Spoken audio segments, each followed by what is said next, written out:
Paswerteng umaga po mga ka-STL. Narito na po ang resulta ng STL Rizal para sa araw na to, first draw December 28, 2024. Araw ng Sabado, naway ang mga natayan nyo pong mga numero kanina ay manalo nawa ngayong umagang ito, 11 AM. Kaya kunin nyo na po ang inyong mga tickets. Narito na po ang resulta.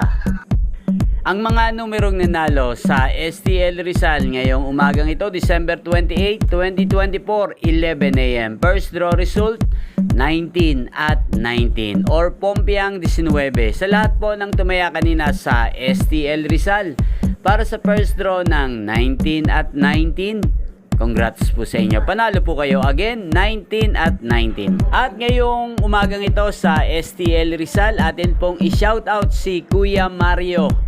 Kuya Mario ng Rizal, shoutout po sa iyo, naway nasa mabuti ka pong kalagayan. At sa lahat po ng mga taga Rizal dyan, shoutout po sa inyo. Inyo pong napanood ang resulta ng STL Rizal sa channel na to, Roderick Hernandez TV. Maraming salamat po sa patuloy nyo pong panonood sa aking channel. Magkita-kita pong muli tayo mamayang alas 4 ng hapon dito po sa channel na to. Thank you for watching.